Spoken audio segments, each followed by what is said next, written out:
What's up, O's fans? Monday, July 22nd. O's are off today.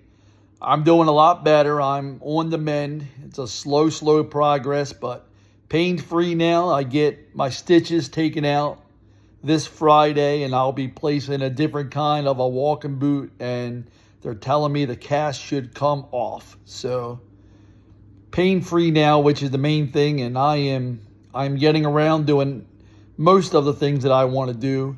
So there's that. Waiting for this Oriole trade deadline. O's are off today, and I wanted to talk a little bit about the deadline, the fans' expectations, the trade rumors that are being thrown out, and the overall future of the team.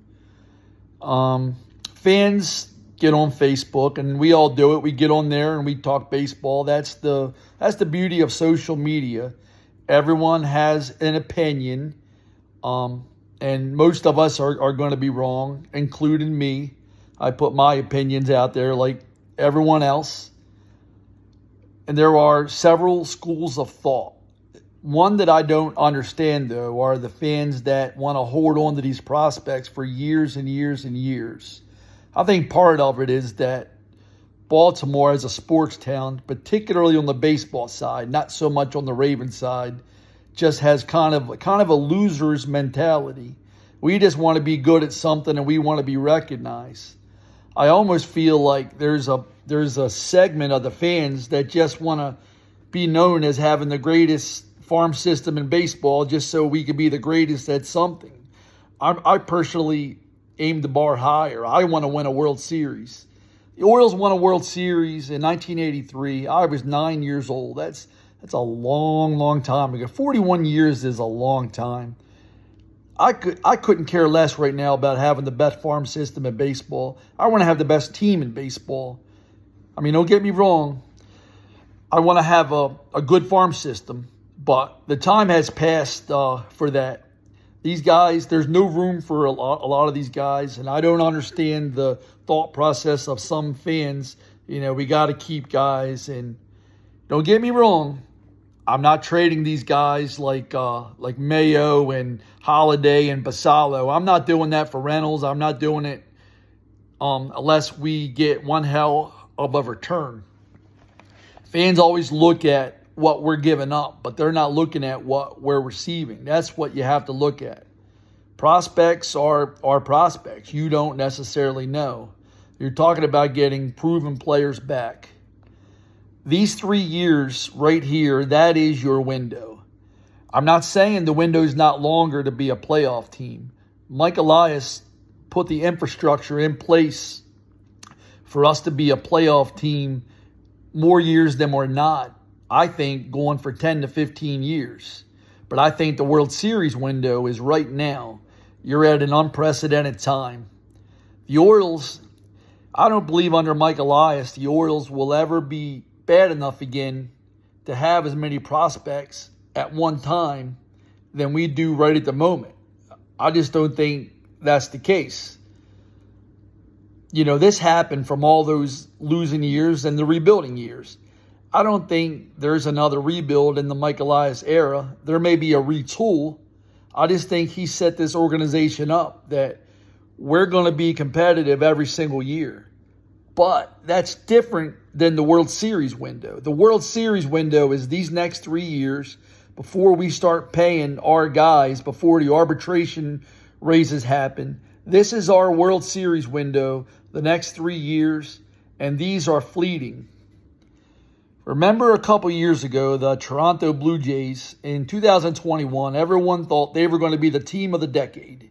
You know, you had all these guys, Vlad Jr., Bichette, they went out and got all that pitching. And look at the Blue Jays now. The Orioles basically stole their lunch money and stole their perennial playoff spot.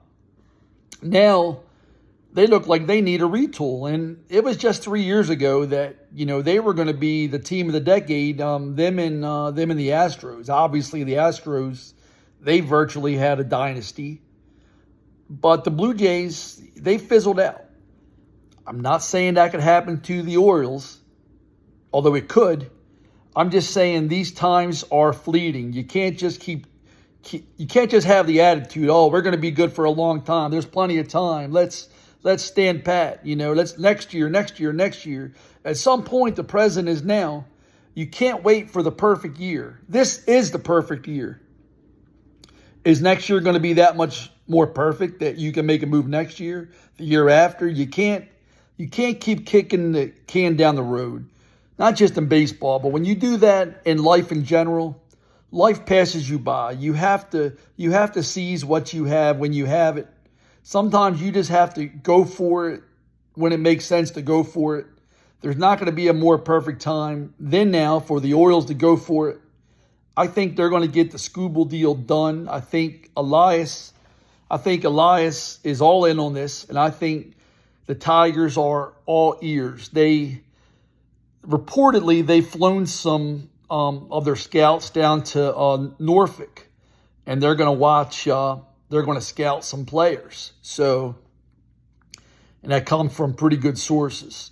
You don't do that unless you're serious about negotiating. Doesn't mean they'll get the deal done, but I think both sides are listening and are serious about it. I think Elias understands how hard it is and, frankly, how irresponsible it is to pay $300 to $350 million for a pitcher, even if Rubenstein would allow it, which I think he would follow anything Elias would say would be prudent. I just don't think that's the move to make. As much as we've loved Corbin Burnes this year, and we're going to have him this year in the postseason, God willing, I just don't think that's a responsible move. I'd rather give up the prospects that it's going to take, and it's going to take a lot, and fans aren't going to like it. I'd rather give up the prospects that it's going to take, and I don't know what it's going to take, but I know the Orioles have plenty of prospects. Their system will not be gutted because they trade for Tarik Skubal. It's not going to gut the farm system. It's going to put a dent in it. But that's not. This is going to buy us a World Series run, and there's still going to be plenty coming down the pike because Mike Elias has improved the infrastructure of the minor league system leaps and bounds. So what I'm looking at is probably a more minor trade for a reliever, maybe a Tanner Scott, someone like that, returning to the Orioles. I think they get the Skubal deal done. I mean, I don't think it's a done deal now. I think they get it done. Because I think that's what you need to do, because I don't think they're gonna pay Corbin Burnes or Max Fried all that money. With that said, they're going to have to hit the free agent market next year for starting pitching too. I don't want to hear, Tyler Wells could come back by midseason. Kyle Bradish could be back by July or August. I don't want to hear that. Be proactive. Go out and sign a pitcher.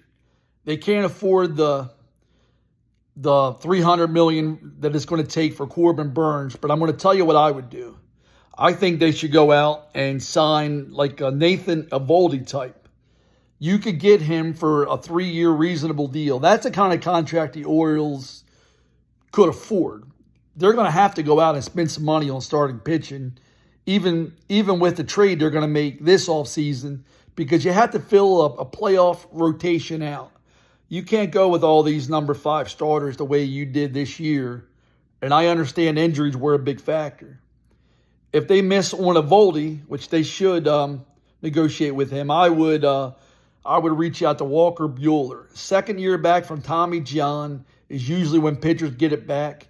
Buehler's pitching a lot better this year. And, that's the level of pitcher I think the Orioles should be going after in free agency. They may even add another 1-year guy like a Soriano from the Mets. Another guy that's having a better year this year after a second year of coming back from Tommy John. At that point, that would give you a rotation, say, of Skubal, Eovaldi, Grayson Rodriguez. You'd have Skubal and Eovaldi for at least 2 years. Grayson Rodriguez, Dean Kramer, Pavich, McDermott, Seth Johnson in the mix for a number 5.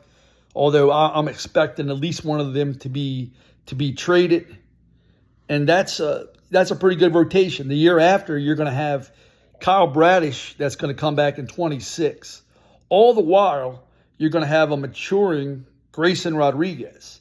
That still gives you a really good rotation. And like I said, if you bring in a Nathan Eovaldi, you're paying a fraction of what you would Skubal, and you're still getting a nice number 2 starter that's going to give you a lot of innings and has playoff experience. So that's kind of my thoughts on the trade deadline. I'm basically willing to trade anybody that is going to take to get this done. I'm not saying Elias should get fleeced on this deal, and Elias is not going to get fleeced on this deal. But I'm giving what it takes here. I mean, the Tigers have already said, this is going to take a deal that overwhelms us. Well, the Orioles are going to have to overwhelm them, because ask yourself this: what would you rather have? Would you rather make a deal that overwhelms a team? Would you rather pay the $300-something million that it takes to get an ace? Or would you rather go into these postseasons every year saying, man, we should have signed this guy, we should have traded for this guy? The time is right now. All right, let me know what you think about this video, guys. I'm not going to put it on YouTube right away, but I want you to click the subscribe button on my YouTube channel. I'll put it in the comments. Thanks, guys.